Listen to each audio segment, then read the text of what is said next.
My name is Eileo and welcome back to the channel, guys. Yes, this is it, boys. This is it. It's literally been like a month or two since I've like my last matcha review, maybe even more, but my goodness, it's been a while just because of all the account reviews that have been coming in. But finally I have a chance, or a day that I'm sacrificing, to finally take a look at the new and improved Loki here, just to update the playlist. So if you haven't checked out the Monster Super League Mon playlist yet, you're missing out. Let's go ahead and get this party started.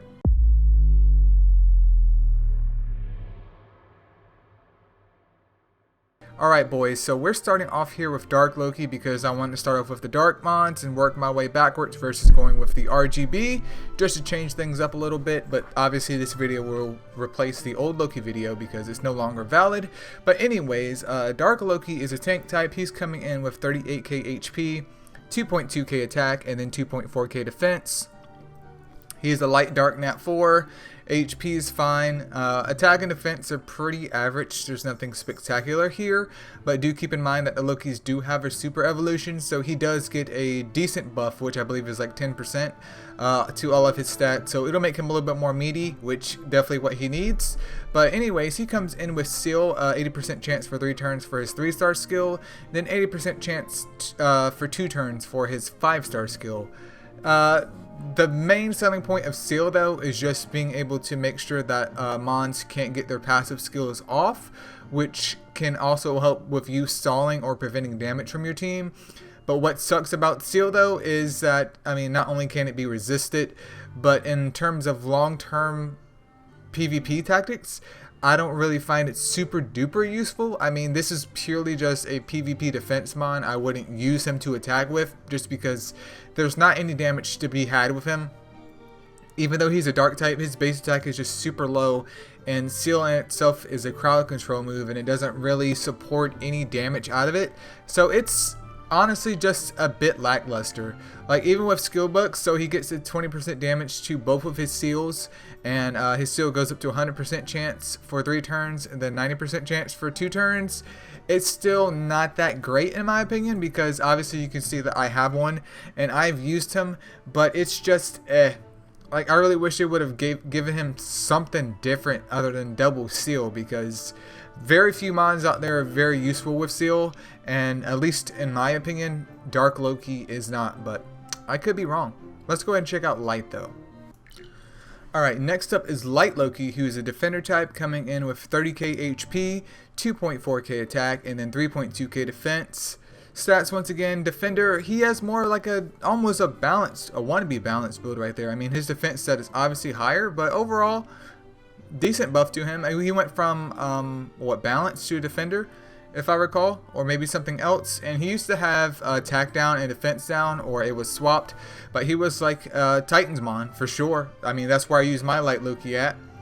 But with his skill set now, hopefully it's for the better, because he comes with morale boost, 10% chance, well, 100% chance to restore 10% of all allies SP as a 3-star skill. And then for his 5-star skill, he has Fearless Taunt, which reduces damage by 50% for 1 turn, and then grants a 70% chance to draw enemies' attention for 2 turns.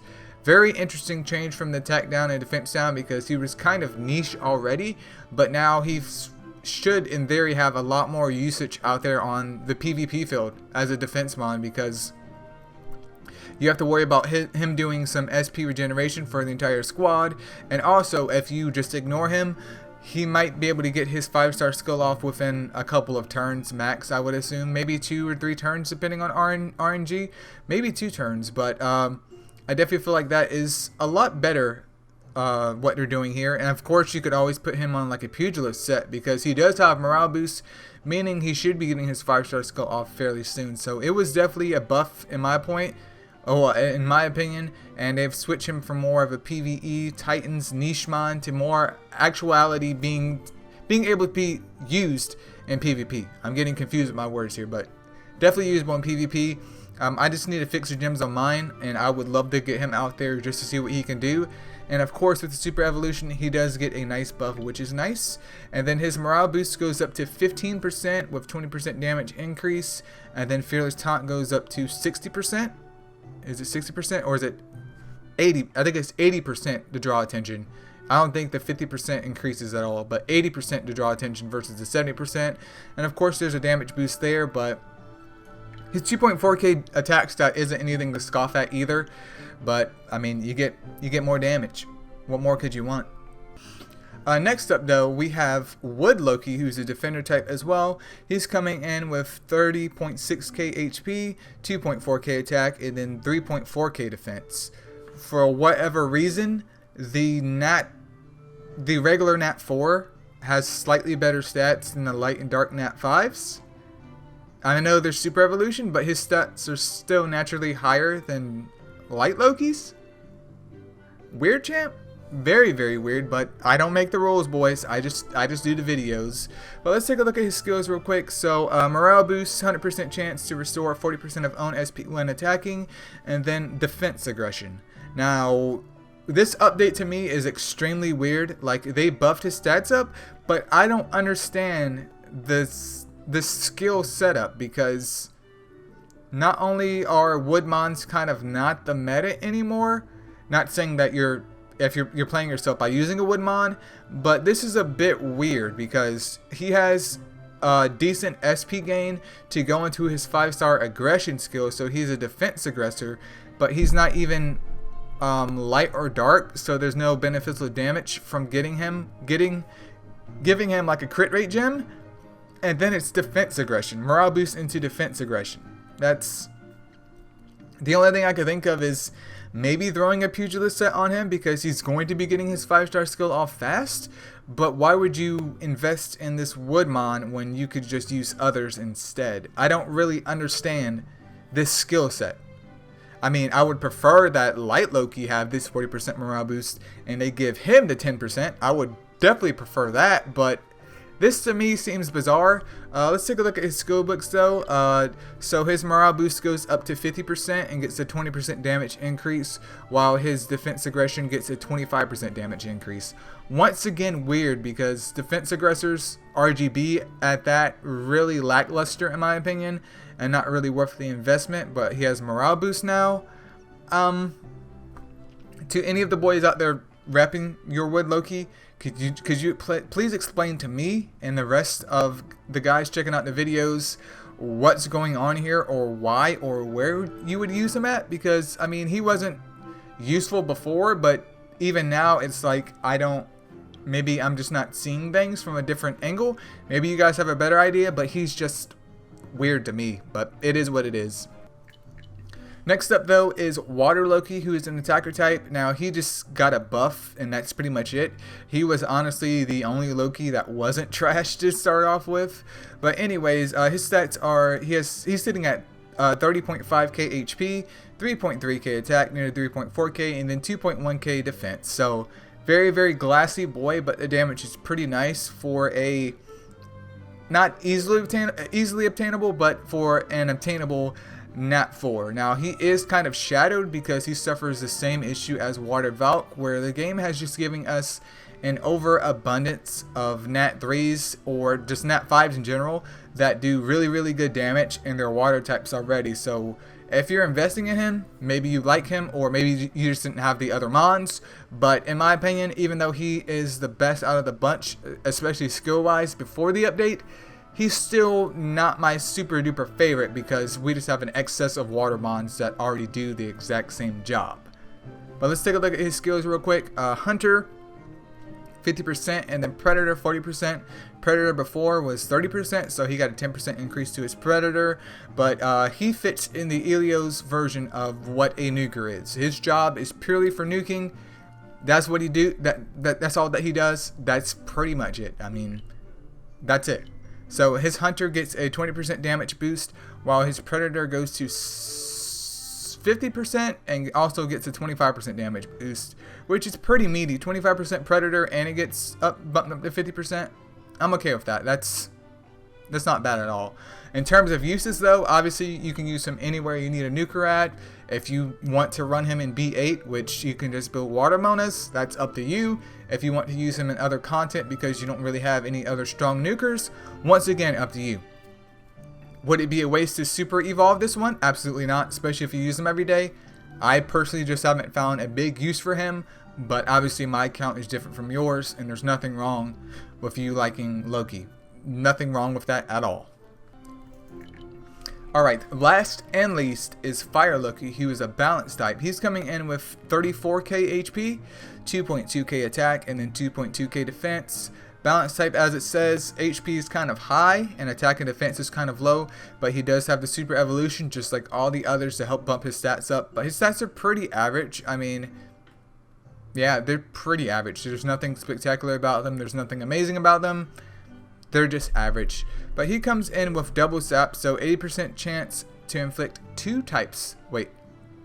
No, grants 80% chance to inflict an enemy with sap. One type of sap? Ooh. 80% chance to inflict one type of sap for 2 turns. And then for his 5-star skill, he has a 70% chance to inflict 2 types of sap for 2 turns. Which is a lot better, but he's a sapper. I mean, that's pretty much it. Sappers nowadays, unless they're Dark Yuki, are pretty much only usable. I mean, you could argue Dark Arthur too, but are pretty much only usable in like Golems B10 and B11. So if you don't have any sappers, he's definitely one to pick up if you don't have him. But the biggest issue I have with Fire Loki is the amount of investment to get him to Evo 3, to super evolve him, to use him as a sapper. Now, if you really like him, by all means, go ahead and invest in him. But in terms of investment, I think it's a very, very piss poor idea, because you're sacrificing all of these gems, all of these eggs, etc. to build him up to Evo 3, to make him super duper stable and usable, when you could simply pull some water sea stars. You could build a wet Miho, you could build a water Yuki, you could pull a water Artemis, you could pull a fire Purse. You can collect any other mon under the sun without so much investment to get him to Evo 3 with his already normal basic stats. That's my issue with this mon. But with his skill bucks, his 3-star scat, 3-star, not scat, that's disgusting, sap, receives a 15% damage boost. Then it also goes up to, what was it 80%? 90%? Yep, it goes up to 90% and lasts for 3 turns, but it's still only 1 time sap, which is already just weak. If I'm gonna have sap going on, I want at least 2 or 3 times, not 1 sap. What is that going to do? Nothing. And then obviously his 5-star skill gets a 15% damage boost and goes to what was it? 80% for 2 types of sap for 2 turns. Once again, pretty average here, nothing amazing, even with a super evolution. In my opinion, this is the weakest one out of the bunch, just because of the pure investment involved to get him to a point in which he's going to be useful for you on your team, when you could simply build another mon literally for almost free in, I don't know, 1/20th of the time, and then move on with your life. That's just me though, but you guys love this part of the video where I just give you guys my quick breakdown of what I think is the best Loki in whatever order. And personally speaking, I would say that Light would be number 1 in my opinion, especially with the recent buffs, even though his stats are slightly less than the Wood one, only slightly. Light would be number 1. I would argue that Water is number 2, even though I'm not a big Water nuker fan. But if I was going to super evolve them, I would say Water would be number 2. Dark would be number 3. Wood, I have no idea. I literally have no idea. If it was up to me though, Wood would definitely be number 4, and then Fire would be number 5. Once again, Light number 1, Water number 2, Dark number 3. Hopefully you can see me counting my fingers here just to make sure I'm getting this right. Wood, weird champ, but number 4-ish. Don't really understand his skill set, but hopefully one of you guys have some insight that I'm not seeing, because I could definitely be wrong here, which isn't the first time or the last. And then Fire. But yep, that's pretty much it for the Loki review. If you guys have any other review requests, feel free to leave them in a comment below, and go ahead and let me know what your favorite Loki is, because obviously mine is Light. And I'll see you guys in the next one. Peace out.